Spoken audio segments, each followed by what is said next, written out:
अच्छा, bad debt recovery, generally bad debt recovery business income होता है, लेकिन अगर यहाँ पर अलाउड दिया रहता है, ये देखो ब्रैकेट में जैसे डिसअलाउड है, अगर ये अलाउड दिया रहता है तो इसको हम लोग कोई ट्रीटमेंट नहीं करते, लेकिन जो तो यहाँ डिसअलाउड है तो ये मेरा इनकम नहीं माना जाएगा, तो ये non taxable income bad debt recovery, bracket में लिख देना डिसअलाउड। ये लास्ट ईयर डिसअलाउड था, इसका क्या रीज़न है बाद में बताएंगे, तो यहाँ से इसको क्या करेंगे, लेस कर देंगे। तो 4,23,620 माइनस 7,000, तो ये बन गया 4,16,620। यहाँ तक होप तुमको समझ में आ गया होगा। अब देखो हम फटाफट इन शॉर्ट टाइम में दो एडजस्टमेंट था जो हम अब तुमको डिस्कस कर लेते हैं। हमने बताया था एक अंडर क्या एडजस्टमेंट ऑफ स्टॉक, मतलब कभी कभी हम अपना स्टॉक को ओवर वैल्यूड या अंडर वैल्यूड कर लेते, तो उसको बोलते हैं ओवर वैल्यूएशन या अंडर वैल्यूएशन ऑफ स्टॉक।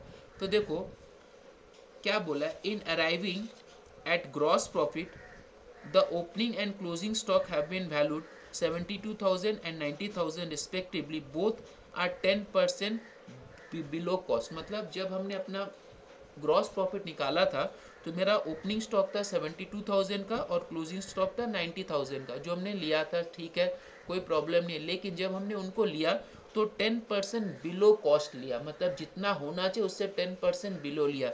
यानी ये जो 70, अगर 10% बिलो है यानी ये दोनों कितना परसेंट पे लिया गया है, 90% पे। अगर 10% अबव बोलता तो ये दोनों 110%। ये हमेशा याद रखो, अगर 10% बिलो है तो ये है 90%, और अगर 10% अबव है तो ये 110%। यानी हमने स्टॉक को 90% पे लिया, जबकि हमको लेना चाहिए था व्हाट परसेंट पे, 100% पे। तो हमने 10% कम पे लिया, तो हमको 10% आइदर ऐड कर देना है या लेस कर देना। अब देखो ओपनिंग स्टॉक मेरा क्या होता है, एक्सपेंस होता है, तो हमने ओपनिंग स्टॉक को क्या लिया है, 90% पे लिया, यानी 10% कम पे लिया, यानी ओपनिंग स्टॉक हमने कम लिया है। तो ओपनिंग स्टॉक अगर हम लोग कम लिया, अगर एक्सपेंस हमने कम लिया तो प्रॉफिट मेरा क्या हुआ है, बढ़ गया है। अगर हम एक्सपेंस, ओपनिंग स्टॉक मेरा एक्सपेंस होता है, ध्यान से सुनो, ओपनिंग स्टॉक मेरा एक्सपेंस है, तो अगर हमने एक्सपेंस को कम लिया है तो प्रॉफिट मेरा क्या हो गया है, बढ़ गया है। तो प्रॉफिट को अब हमको क्या करना है, कम कर देना है। तो देखो हम यहाँ पर लिख रहे हैं adjustment for stock,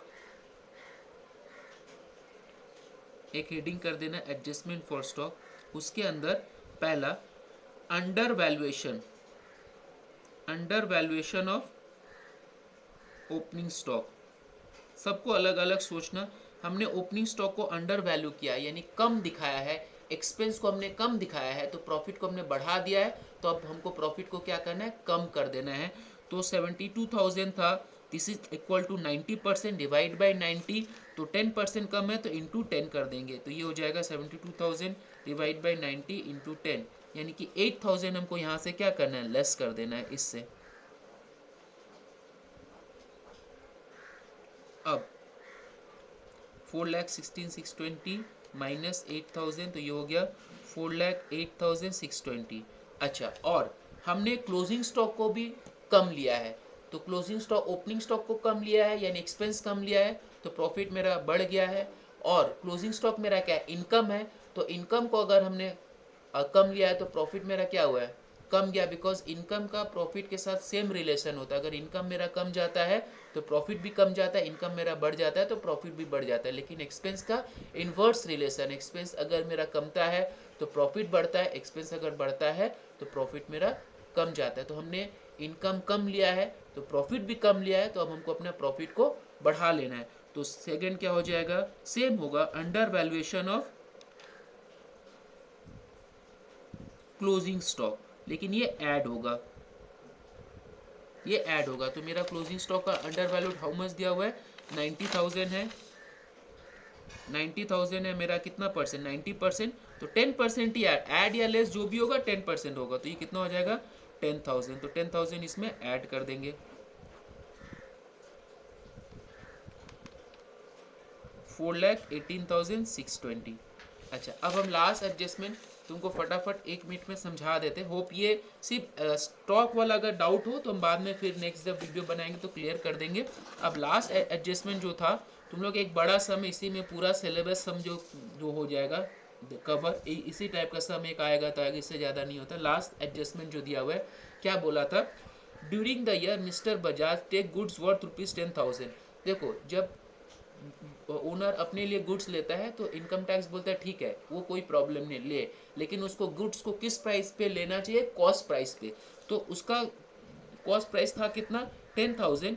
bye crediting sales account 12,500, लेकिन उसने सेल्स में हाउ मच दिखा दिया, 12,500, जबकि उसको दिखाना चाहिए था कितना, 10,000। यानी कि 10,000 सेल्स मेरा क्या है, इनकम है, तो 10,000 की जगह हमने इनकम कितना दिखा दिया, 12,500, यानी हमने 2,500 इनकम ज़्यादा ले लिया। तो इनकम ज़्यादा ले लिया है तो प्रॉफिट मेरा क्या हो, बढ़ गया है। तो अब प्रॉफिट को हमको क्या करना है, कम कर दे। इनकम टैक्स बोलता है आपको गुड्स देना चाहिए था 10,000 पे, लेकिन आपने उसको लिया 12,500 पे।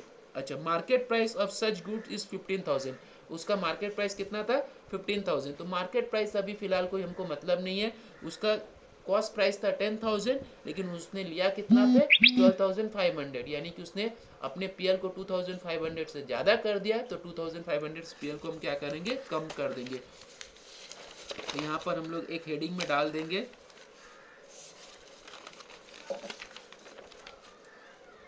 लास्ट एडजस्टमेंट 2,500 का बनेगा क्या, लेस गुड्स। तो मेरा फॉर्मेट को स्टडी करना, बिल्कुल इसी फॉर्मेट में दिया हुआ है, less goods taken by proprietor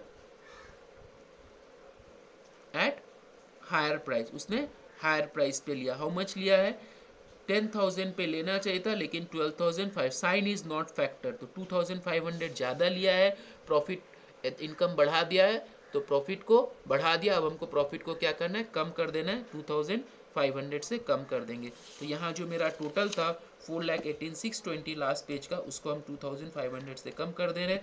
तो अब मेरा जो टोटल है 4,16,120, ये मेरा बन गया क्या, इनकम फ्रॉम बिजनेस। ये हुआ मेरा taxable income from business, taxable income from business 4,16,120। Hope ये पूरा सम तुमको समझ में आ गया होगा।